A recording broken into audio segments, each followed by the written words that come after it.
किसान साथियों राम राम। आशा और उम्मीद करता हूं कि आप सब ठीक ठाक हो।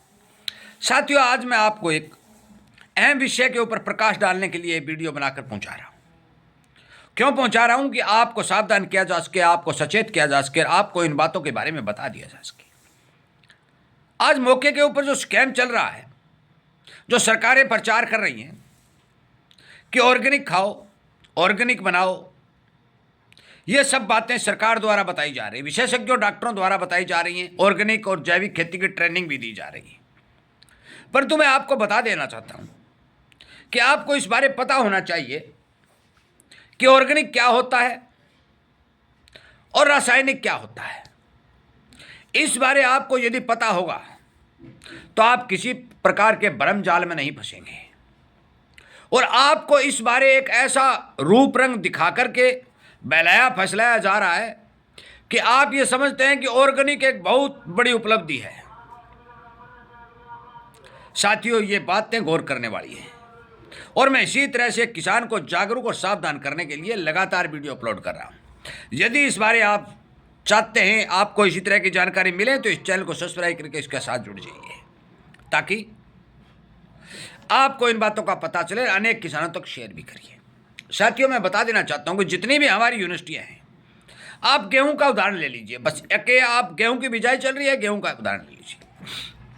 आपको पता है कि चाहे करनाल यूनिवर्सिटी हो, चाहे हिसार यूनिवर्सिटी हो, चाहे दिल्ली यूनिवर्सिटी हो, जितनी भी देश में कितनी भी यूनिवर्सिटियां हैं, वहां वैज्ञानिक काम कर रहे हैं और गेहूं की नई नई वैरायटियां निकाल रहे हैं।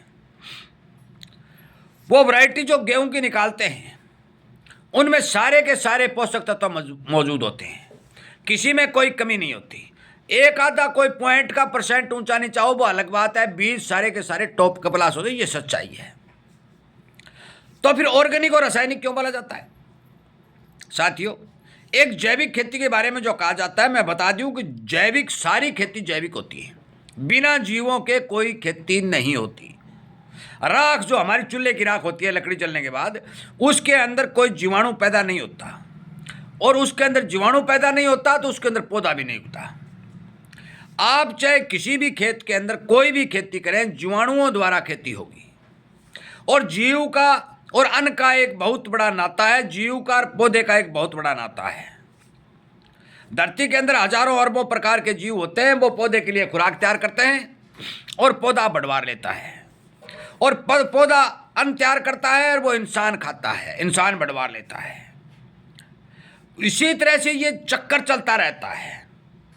पौधे को काट करके भूसा बनाया जाता है, पशु को डाला जाता है, पशु के वेस्ट से खाद बनाई जाती है। ये ऑटोमेटिकली प्रकृति का नियम है, यह चक्कर चलता है। इसका साफ मतलब है कि जीवों के बगैर खेती असंभव है। अब ऑर्गेनिक और रासायनिक का मतलब क्या है?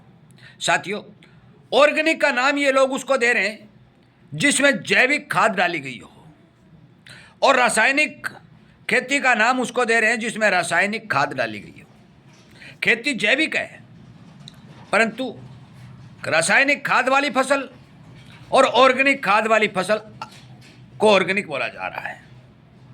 बात रही पेस्टिसाइड की। साथियों, जिस फसल के ऊपर जहर का इस्तेमाल हुआ है उसे केमिकल वाली मानी जाती है और जिस फसल के ऊपर जहर का इस्तेमाल नहीं होता उसे बिना केमिकल वाली मानी जाती है। तो फिर एक बात आप नोट कर लो कि गेहूं के ऊपर कौन सा जहर का इस्तेमाल होता है?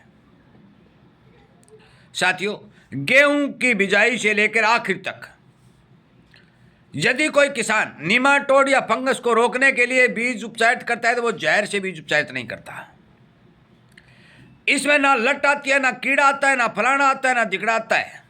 बहुत सी वैरायटियां ऐसी हैं जिनमें कोई रोग नहीं आता, किसान को किसी प्रकार की स्प्रे नहीं करनी पड़ती। तो फिर जहर का जिक्र कणक के बारे में करना तो गलत है।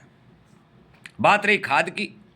साथियों, एक ऐसा सिस्टम जो चलाया जा रहा है, मैं आपको बता दूं कि पौधे को यदि आप नाइट्रोजन देते हो, नोट करना ये बात, यूरिया डाल देते हो तो जमीन के अंदर जो जीवाणु होते हैं वो उस नाइट्रोजन को नाइट्रेट में बदल देते हैं, जो एक्जोवेक्टर नाम के जीवाणु होते हैं, और नाइट्रेट को पौधा उठा लेता है और वो प्रोटीन में बदल देता है।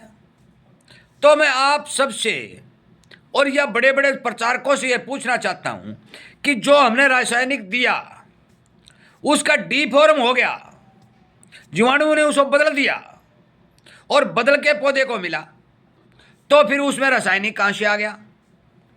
दूसरी बात, यदि हम जैविक खाद डालते हैं तो भी जीवाणु उसी प्रक्रिया को करके पौधे को नाइट्रेट उपलब्ध करवाएंगे, प्रक्रिया वही रहेगी, काम जीवाणुओं ने करना है। जब जीवाणु फोरम तोड़ करके उस रासायनिक को बदल देते हैं और उसे जैविक में बदल देते हैं और पौधे को उपलब्ध करवा देते हैं, तो फिर मैं बता देना चाहता हूं कि फिर जो हमारे मूंगफली जैसे सिस्टम जो बाहर रिजेक्ट होके आ रहे हैं, बाहर लोग ये कह रहे हैं कि इसमें केमिकल है, तो वो केमिकल आ कहां से गया? हमारे देश के विशेषज्ञ, हमारे देश के डॉक्टर, हमारे देश के नेता, हमारे देश के जानकार जितने भी वैज्ञानिक है वो कर क्या रहे हैं? मैं आपको स्पष्ट तौर पर यह समझा के बता रहा हूं कि जो भी चीज आप जमीन में डाल रहे हो, चाहे वो डीएपी हो, चाहे वो यूरिया हो, चाहे सल्फर हो, चाहे पोटास हो, उस खाद को कोई भी पौधा डायरेक्ट नहीं उठाता। यदि आप जैविक डाल रहे हो, गोबर की खाद डाल रहे हो या कोई जीवाणु खाद डाल रहे हो, उसको भी पौधा डायरेक्ट नहीं उठाता। सारे के सारी जो आप सामान डाल रहे हो उसकी फॉर्म तोड़ करके जीवाणु पौधे को उपलब्ध करवाते हैं। जब फॉर्म जैविक की टूट गई, फॉर्म रासायनिक की टूट गई, हाँ एक बात साथियों जरूर है, यदि आप डीएपी डालेंगे, फास्फोरस की मात्रा पूरी होगी तो जीवाणु फास्फोरस ज्यादा देंगे, जहां आपकी पैदावार बढ़ेगी। यदि आप जैविक डालेंगे, उसमें फास्फोरस की मात्रा 001 पॉइंट होगी तो जीवाणु फास्फोरस कम देंगे तो आपकी पैदावार घटेगी। तो इसका मतलब क्या हुआ? इसका मतलब यह हुआ कि देश के अंदर जो हरित क्रांति आने के बाद जो अनाज का उत्पादन बढ़ चुका है, किसान के खेत में उत्पादन हो रहा है, उस उत्पादन को कैसे भी करके घटाया जाए और विदेशी किसानों के माल को खरीद करके भारत के अंदर लाके बेचा जाए। स्पष्ट और सीधी सच्चाई साथियों ये है, और इस सच्चाई का साथ देने के लिए मैं आपसे विनय निवेदन करता हूं कि हमारे नेताओं, हमारे विशेषज्ञों और हमारे डॉक्टरों सबसे यह प्रश्न पूछ लेना कि आप रासायनिक और जैविक की, ऑर्गेनिक की जो बात कर रहे हैं, वो सारा का सारा फॉर्म यदि बैक्टीरिया तोड़ देता है तो फिर रासायनिक गुण हम कहां से आ गए? हाँ, मानते हैं कि फास्फोरस ज़्यादा मिल सकती है, नाइट्रेट ज़्यादा मिल सकती है, पोटास ज़्यादा मिल सकती है, तो ज़्यादा यदि कोई पोषक तत्व मिलेगा तो हमारा उत्पादन बढ़ेगा। यदि आप जैविक की बात कर रहे हो, जैविक के अंदर आप दोगे तो सीमित मात्रा में पोषक तत्व मिलेंगे तो हमारा उत्पादन 100% घटेगा। पर काम जीवाणुओं ने करना है, तो फिर रासायनिक और जैविक की बात कहां से आई? साथियों, मैं आपको बता देना चाहता हूं कि जो मैं बात कह रहा हूं, पेस्टिसाइड, फलाना दिकड़ा अड़ंगा बाजी, दुनिया के देश, अमेरिका हो चाहे यूरोप, मान लो यूरोप के तमाम देश इतना एडवांस पेस्टिसाइड यूज कर रहे हैं कि आप यदि उन पेस्टिसाइडों का यूज करेंगे तो आपके पैरों तले जमीन खिसक जाएगी। वो इतने एडवांस बीज तैयार कर रखे हैं कि एक एक एकड़ में 50-50 क्विंटल गेहूं तैयार करते हैं, फिर उसमें पोषक तत्व कहां से आ गए? और वो गेहूं भारत में आके खाई जाती है।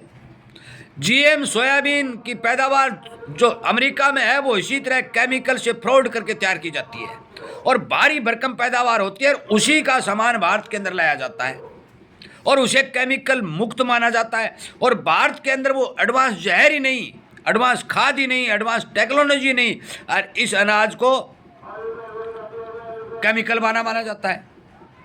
ये सारा का सारा सिस्टम कोऑपरेट घरानों को मजबूत करने, रुपया को रुपया और चवन्नी को चवन्नी, अठन्नी को ख़त्म करने के लिए चलाया जा रहा है। ये सच्चाई है। यदि आप इस बात का समर्थन करते हैं तो आप इस वीडियो को ज़्यादा से ज़्यादा शेयर करिए, किसान के समझ में आने वाली बात उसको बताइए और उसे बताइए कि इस तरह के झूठे ढिढोसलों में पढ़ के, झूठे जुमलों में पढ़ करके अपनी पैदावार घटाने का काम न करिए। वीडियो सुनने के लिए, लाइक और शेयर करने के लिए आपका धन्यवाद करता हूँ। उम्मीद करता हूं कि आपको ये बात समझ में आई होगी। आगे भी इसी तरह के वीडियो जो एक एक जानकारी किसान को मिलनी चाहिए, इस जागरूकता अभियान रूपी चैनल के ऊपर अपलोड करके भेज दिए जाएंगे। यदि आप इस तरह की बातों से इच्छुक हैं तो आप इस चैनल को सब्सक्राइब करके जुड़िए और शेयर जरूर करिए। जय हिंद।